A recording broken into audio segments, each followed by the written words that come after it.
Okay, so the past couple days we have been working with editing photographs, and yesterday we were working with the website GCF Learn Free, and we're doing cropping, rotation, and resizing of pictures. And you downloaded some pictures, these ones right here, put them in a folder, and you did your thing with those three tools and had a total of 12. So we have a very similar lesson this time.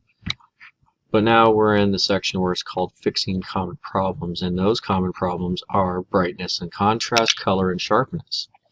So just going through this lesson really quickly, with those tools, here are the 6 original images that you're going to be working with. So once again, you'll download those. But before I do that, I'm just going to go through kind of what the lesson is asking you to do. Pixlr X, again, is the program online that we'll be using. So brightness. Sometimes your image comes out too bright or too dark, and you're going to use brightness and contrast to actually fix that. So this right here, you're having a difficult time kind of seeing the faces a little bit. The tree is providing a little too much shade for your subject, so there are ways to fix that with image editing. So when there's not a lot of light in the picture, you can get some what they call noise or graininess, and that's why we have cool tools like Photoshop and others to fix that. Here's another example. Original image, a little too dark. Maybe you didn't use the flash. There's all sorts of reasons why, but we can fix it. Now contrast is the difference between light and dark areas in a picture. So on this website they actually give you a little tool right here to show that. So if you were to put this right in the middle here, that's a pretty good picture, just original picture. More contrast, as you can see, it's just kind of making the darks darker and the lights lighter. And if you take less contrast, then it just kind of gets washed out and everything's kind of muted in the same kind of note, if you will, as far as the picture goes. So there's a way to kind of get that nice medium balance with the brightness and contrast. So in Pixlr, there's an adjust button, brightness, exposure, and contrast that you can mess around with to make your picture look better. Photoshop, once we get into that, there are a lot of more tools that we can use, including levels and curves that make it way easier. So color correction, you have saturation that you have to deal with. So dull and muted colors need to be less or more saturated to become more vivid. So you have original image, slightly more saturated, even more saturated right here, maybe a little too fake according to some people. Original image right here, desaturated, takes some of it away, and then you're back to black and white. So when you're removing saturation, you're actually getting more towards the black and white instead of color. So again, on this site, you can kind of mess around with the saturation tool to see the differences. So I would like right here, I would have saturated it right here because I like the bright, vibrant pinks and the foreground greens right here. So on Pixlr X, you're at the adjust button. You have vibrance, saturation, temperature, and tint. So we're messing with saturation this time. This is too much. So that looks cartoony, so you want to be careful when you're doing your saturations. Other color corrections that we will go over once we get into Photoshop, vibrance, temperature, and filters. I mean, yeah, you can get into them with Pixlr X, but for the most part, we're just going to do the 3 tools from today. Another one we're going to do is sharpening. You're enhancing the edges of a photo. So this one looks a little kind of blurry. With the sharpening tool, you can make it look much better. You can see the edges of the feathers come out a little better. More detail in the face. This one right here, over sharpened. It looks like a pencil sketch. So there is such a thing as enhancing a photo too much. We've all seen it on Instagram, haven't we? So again, we have a tool that we can play with to kind of get that sharpness looking good. Again, that's way too unnatural. If we got down to maybe here, then we're looking at a really good picture of a hawk.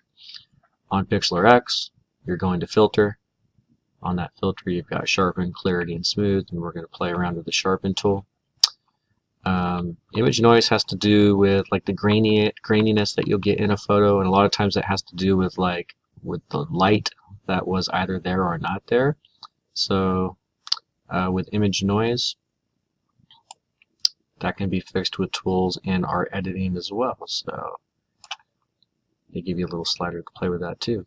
In Pixlr X, you can go to the filter and there's a denoise filter that will help you do that.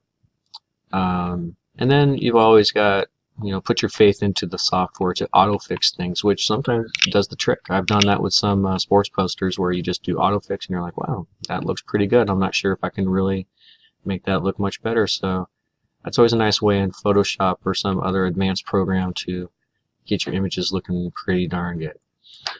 So here's the challenge. We're going to download these. You're going to mess with brightness, contrast, saturation, and sharpening, and you're going to have, again, 12 photos. 6 of them you've already downloaded. 6 of them you will have made changes to. So again, you're going to be creating a new folder, and I'll call this Images for Pixlr 2, and go back and just like download these. So left click, then right click.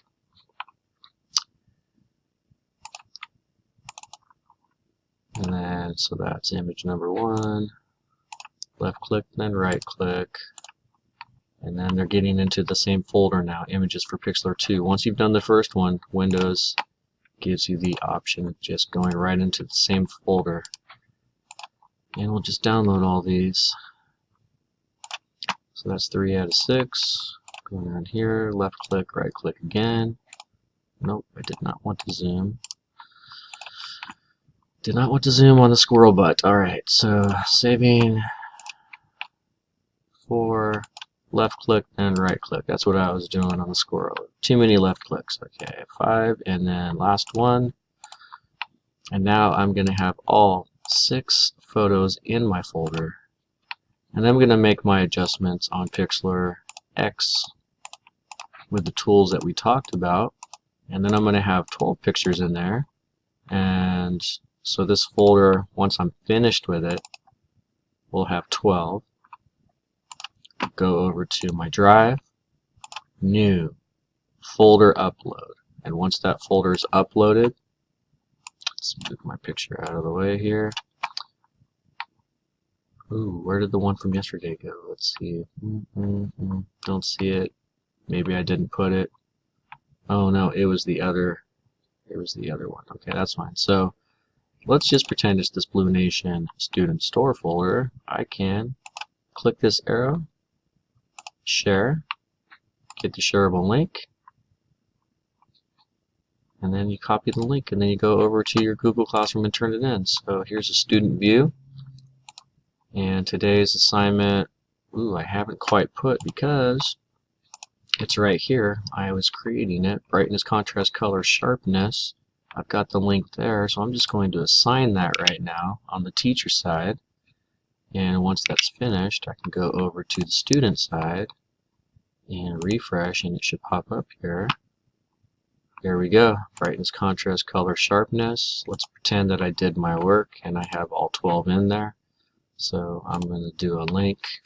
I'm going to Control V to paste my link to my folder. Couldn't add link. What a lie. So let's go back and see why. Get shareable link, copy link. Okay, boom. Link, paste.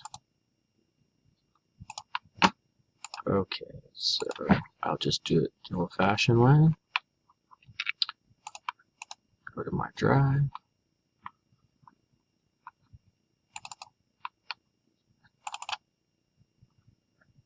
Okay.